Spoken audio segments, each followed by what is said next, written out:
তোমাদের সঙ্গে লাস্ট ভিডিওটা শেয়ার করেছিলাম মন্দারমণি পৌঁছে যাওয়া অবধি। তো তারপর ভিডিওগুলো না এডিট করে রাখা ছিল, আমার আর পোস্ট করাই হয়নি, ভেরি সরি। এখন পাহাড়ে ঘুরতে যাওয়ার ভিডিওগুলো আপলোড যখন করতে গিয়ে স্পেস খালি করতে গিয়ে দেখছি যে এগুলো তো পড়ে রয়েছে, বাট এগুলো আপলোড করা হয়নি। সো ভাবছি যে পাহাড়েরটা পাহাড়ের মতো করব, তার সাথে সাথে আমি এই মন্দারমণি ট্রিপের ভিডিওগুলো আপলোড করতে থাকবো। সো দেখো, আমরা মন্দারমণি পৌঁছে যাওয়ার পর ফ্রেশ হয়ে নিয়ে সবাই মিলে একটুখানি গিয়েছিলাম। এই যে রাস্তাটা দিয়ে যাচ্ছি, এটা হচ্ছে আমাদের যে প্রাইভেট বিচ আছে সেখানে। খুবই সুন্দর ছিল বিচটা, আর এইখানেই আমরা ম্যাক্সিমাম টাইমটা কাটিয়েছিলাম। তো ওখানে বেশ সুইং ছিল, তারপরে বসার সুন্দর মতো জায়গা ছিল, খড়ের ছাওয়া দিয়ে তোমার একটা জায়গা করা ছিল বসার মতো। তো ওই জায়গাগুলোতে আমরা অনেকটা টাইম কাটিয়েছিলাম। তো আমাদের ইচ্ছা আছে আমরা আবারও যাব খুব শিগগিরই। মানে কি হয়, মানে একটা ট্রিপের ভিডিও আপলোড করে উঠতে না উঠতে আমাদের আরেকটা ট্রিপ চলে আসে, তো খুব মুশকিল হয়ে যায় আমার ক্ষেত্রে। বাট না, আমাকে এরকম হলে হবে না। আমি এবার থেকে চেষ্টা করব সত্যিই সিরিয়াসলি সোশ্যাল মিডিয়াটাকে নেওয়ার, বিকজ আমাকে সবাই বলছে, বিশেষ করে আমার হাজব্যান্ড বলছে যে আমি কেন এটাকে রেগুলারলি করছি না, ব্যাপারটাকে রেগুলারলি 2-3টে ভিডিও দিচ্ছি না, প্লাস ভ্লগগুলো আপলোড করছি না। সো না, আই এম ভেরি সরি, এবার থেকে আমি চেষ্টা করব। যাই হোক, এই দেখো এখানে সুইংটা দেখতে পেলে একটু আগেই চলে গেল। আর এখানে দেখো ডগোগুলো শুয়ে আছে বালির মধ্যে, ছায়া পেয়েছে তো ছায়াতে ওরা শুয়ে আছে। আর এই যে একদম সামনেই সমুদ্র, তোমরা দেখতে পাচ্ছ। তো সমুদ্রে তো আমি নামি না, আমার খুব একটা জল ভালো লাগে না, কিন্তু ওই পা ভেজাই বা একটুখানি হাঁটি ওটুকুই। বাট আমার পুরো সমুদ্রে স্নান করতে ভালো লাগে না।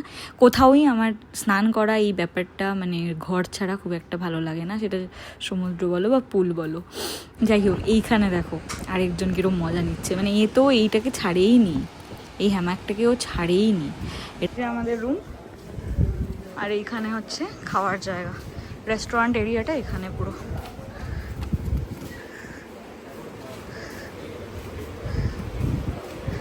যাক বাবা, পুরো ফাঁকা পেয়েছি। ওই জায়গাটা কিছু একটা হয়েছে দেখ, মানে কেটে কুটে গেছে বা কিছু। এই জায়গাটা পুরো ফাঁকা পেয়েছি, এই এরিয়াটা। তো অনেকটা টাইম ওই প্রাইভেট বিচের ওখানটা কাটানোর পরে আমরা ঠিক করলাম যে না, এবার খুব খিদে পাচ্ছে, তো আমরা লাঞ্চ করে নেব। আর সেখানে কীভাবে জানি আমার পা অনেকটা কেটে গেছিলো, সেটাই অরি আমাকে দেখাচ্ছিল। তো আমরা ঠিকঠাক করে এই টেবিলটায় বসলাম সবাই মিলে, এখান থেকে আমাদের রুমটা দেখা যায়।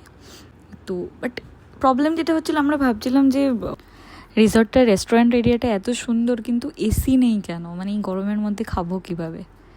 এই যে এখানে আমরা খেতে বসেছি, আর ওই যে দেখছো এই যে এটা হচ্ছে আমাদের রুম।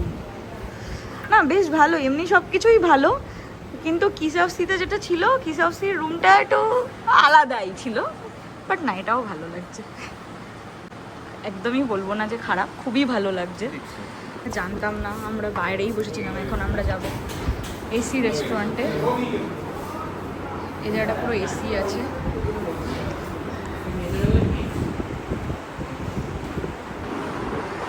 Very nice. তাই এতক্ষণ ভাবছি গরম লাগছে, এইবার এসিতে। আমরা ওই কাঁচের ওপারে বসেছিলাম, ওটা বেশ সুন্দর দেখতে ছিল, এটাও ভালো, বাট এটা এসি, আমরা এসিতেই বসবো ভাই। না, আমি সাইডে বসবো।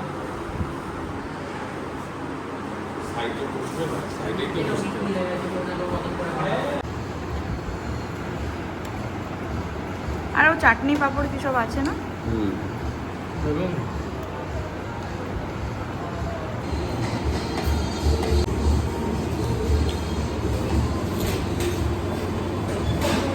আমি খেতে পারছি না, কারণ সব দিয়ে যায়নি থালিতে।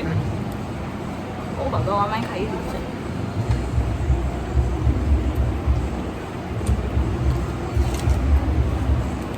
আমি যা যা অর্ডার করেছি সব কটা এলে একটা প্রপার ভিডিও নেব। আলু ভাজা অনেকটা দিয়েছে তো, তাড়াতাড়ি শেষ হয়ে গেছে। পোষায়নি বুঝেছো, আলু ভাজা যেটুকু দিয়েছে অরিন খেয়ে পোষায়নি। তো আমি ওয়েট করছি, একটু টাইম লাগবে। পুরো ব্যাপারটা এসে গেলে আমি পুরোটার একটা ক্লিপ নেব, ওই জন্য। আমাকে একটু ডাল দিয়ে যেত, ডালটা খুব ভালো হয়েছে। একটু মুগ ডাল বোধ হয়।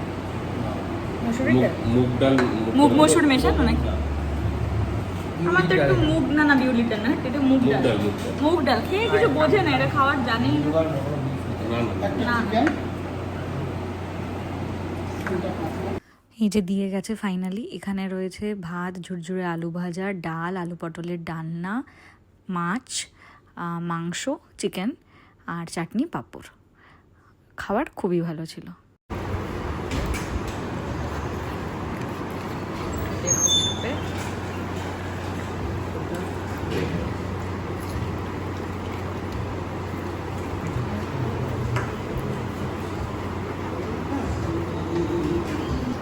চিকেন ভালো লাগে না তো মাছ নাও টেস্ট করে নিলাম